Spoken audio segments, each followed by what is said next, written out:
All right, y'all. So, we're going to jump into my initial topic as we're also doing this interview, which is kind of like the initial portion I wanted to kind of prick your brain on. It's just Black women's image in America and globally. So, like, what are your initial thoughts about like the state and image of Black women in America and globally in terms of like dating, behavior, attitude, stuff like that?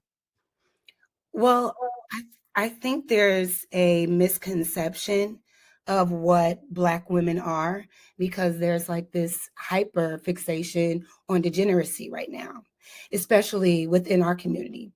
And I don't Mm, want to go down a rabbit hole, but this is mhm, all by design, right? This mhm, is all by mhm, design to make Black people and particularly look like the most degenerate, the most mhm, lazy, most hypersexual, the most, unfit to be wives and unfit to be husbands. It's always this negative trope. It is definitely socially constructed that way and it's mhm, by design. So I think right now the image is mostly negative because that's what's being pumped out on social media. Oh my goodness. Excuse mhm, me. Is a little friend descending from my ceiling. It was a little spider, but anyway. Um, yeah, and I think there's just this hyper fixation on that, and people are just running with it, right? And it's been consumed so much that no one else is open to the perspective that actually all Black women aren't behaving like this. All mhm, Black women are not like this. Are you in environments that are fostering positive relationships with Black women? Or are you hyperfixated on all the negative and then putting that blanket statement or that blanket image over everyone? And I think mhm, that mhm, that's what the problem is right now. There are plenty of women that are not engaging in degeneracy. And my question is, do you know those women? Are you engaging with those women? Do you even care to get to know these women outside of romantically? And I think that's another thing mhm, too. Black mhm, women are objectified first before anything.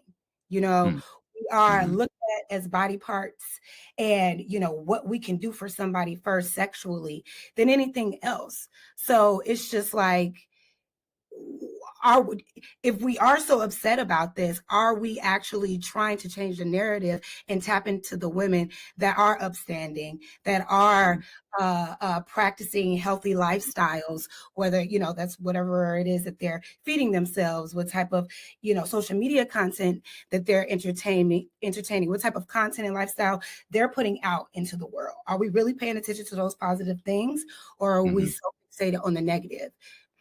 So that's Okay. I feel like that's what it is right now. Yeah, yeah. I see a combo of a lot of what you're saying about how the degeneracy, the worst aspects of what happens in every culture. It seems like our culture is the one where the cameras and the music labels are kind of putting that to the forefront and saying this is a representation of them.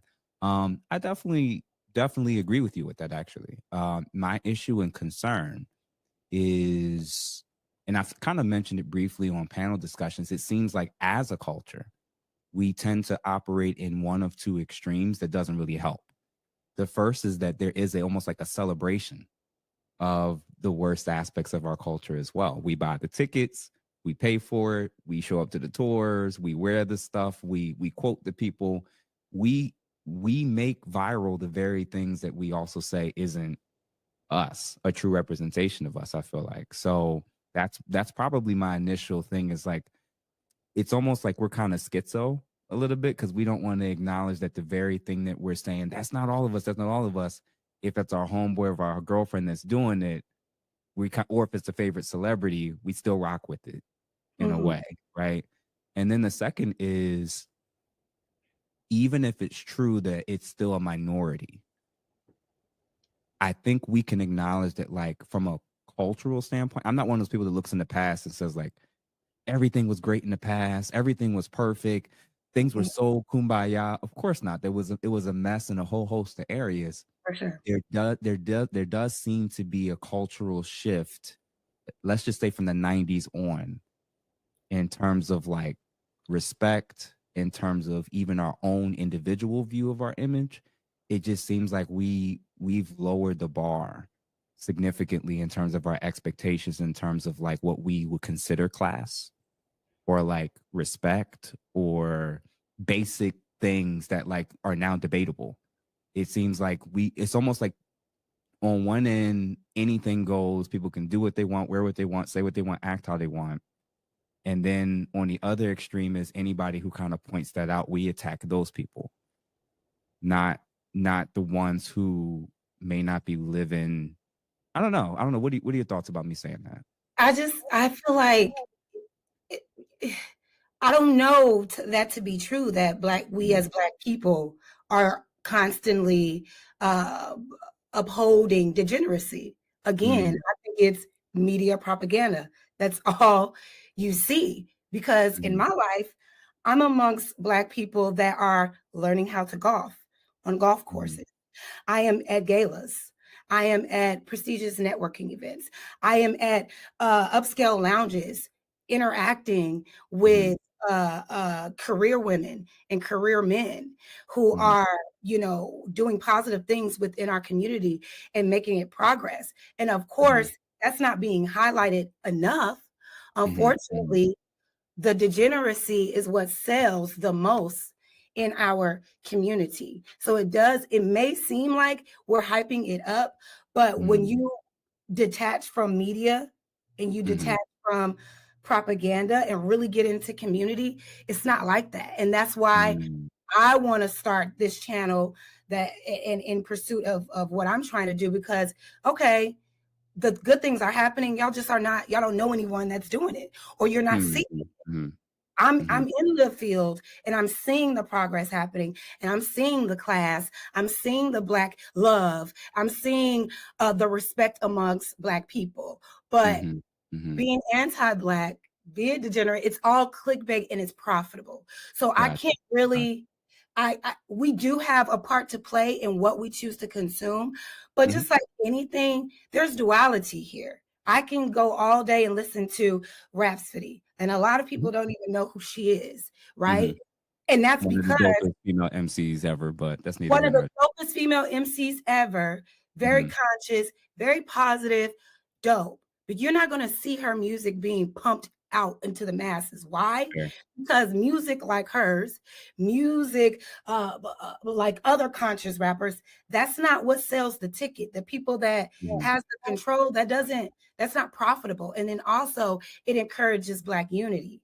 So we're going to mm, always, when we are reliant to be entertained by mass media and we are mhm, not in control of that image, it's always going to be lower and less than. But like I said, mhm, there is duality that can happen. I'm a mhm. girl that will listen to Rhapsody and turn on Glorilla right after that. Yeah. And then turn on and and turn on a little Cardi B. And then Mhm, next thing you know, I'm praising the Lord, and I'm listening to praise and worship. But how mhm, I'm able, first of all, I'm able to understand that this is just entertainment, mhm, right? A lot of times these degenerate rappers that people speak of, they're mhm, entertaining you. mhm, 9 times out of 10, they're not mhm. actually living that life. Do you know what I'm Yeah, saying? yeah. Maybe some, but it's just you have. I feel like you have to understand duality, give a little Mhm. bit more grace, and understand where the root cause of a lot of this stuff is. The Yeah. the divide that we see right now amongst each other, it Mhm, definitely, a lot of us took the bait and played a part in perpetuating it, but mhm. we are not totally at fault as to why we are here right now. So perfect. Related to the two questions, follow-up questions I was thinking about with this, which was one is like who it sounds like you kind of answered the initial question of like who's to blame. It sounds like it's those who are in positions of power that make money and profit off of this stuff. Absolutely, Okay. absolutely, Okay. absolutely, and we are to blame. Mhm, And I feel like we continue the negative tropes when we like spend most of our time criticizing each other, mm, shaming each other. We want mhm, to shame the single mom. We want to shame y'all shaming people that just graduated from college. There was that viral video of mhm. young Black graduates Yeah, having a down south. time Yeah. because they Mhm, have accomplished something so great. And instead of saying, absolutely, the administrators didn't have an issue with it, mhm, you know, mhm, the people involved, They had every right to celebrate. But Mhm, because it's dancing and it's whatever type of dancing they were doing, they had to mhm, shame it. We're spending too much time tearing each other down instead of mhm, lifting one another up. People on these podcasts, I find, have pedestalized themselves as the all knowing, all seeing, all perfect. Everything I mhm, do is good, everything you do is bad. And that furthers contributes to the divide.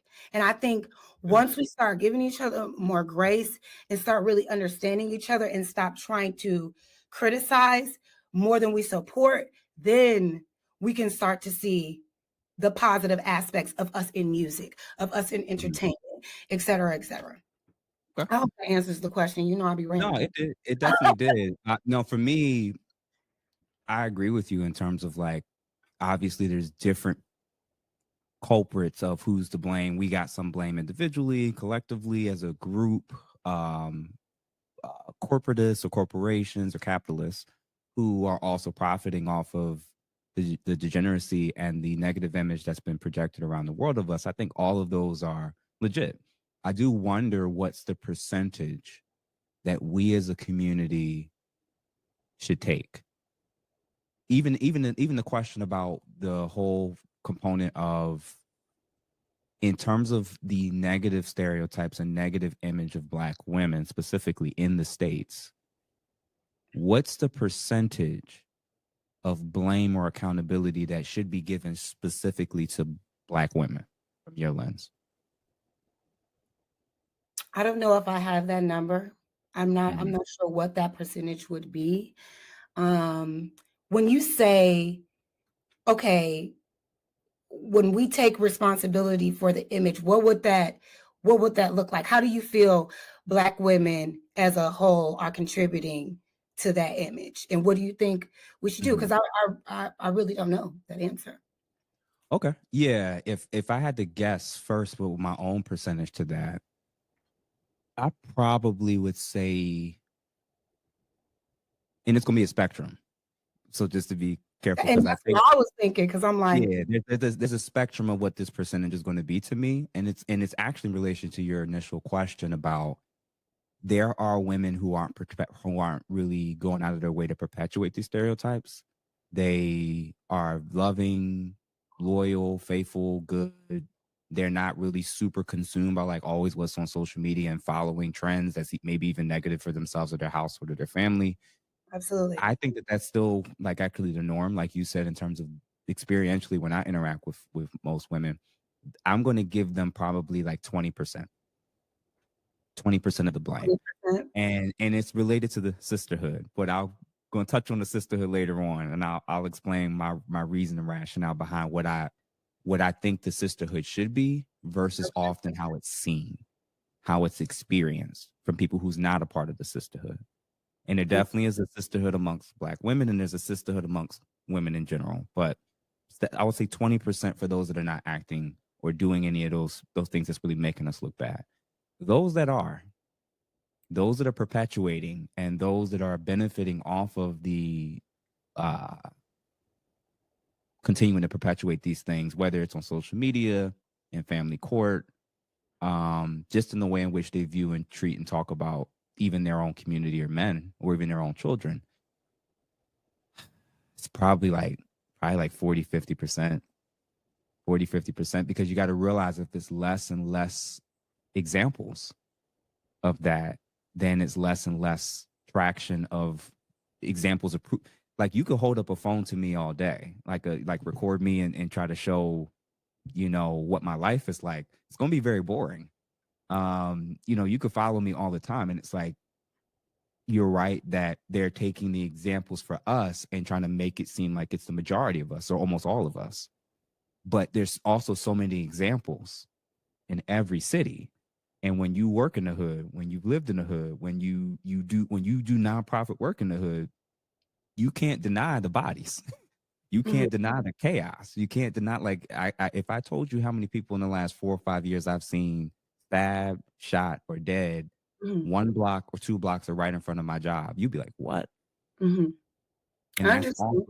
that's also a real thing. And I'm like, I'll factor in the fatherlessness, the trauma, the Jim Crow issues, the the racism of different things, like You all of that. have to Yeah, factor yeah, all of that in yeah, because what and you that, just and to me right? that'll be the other 50%.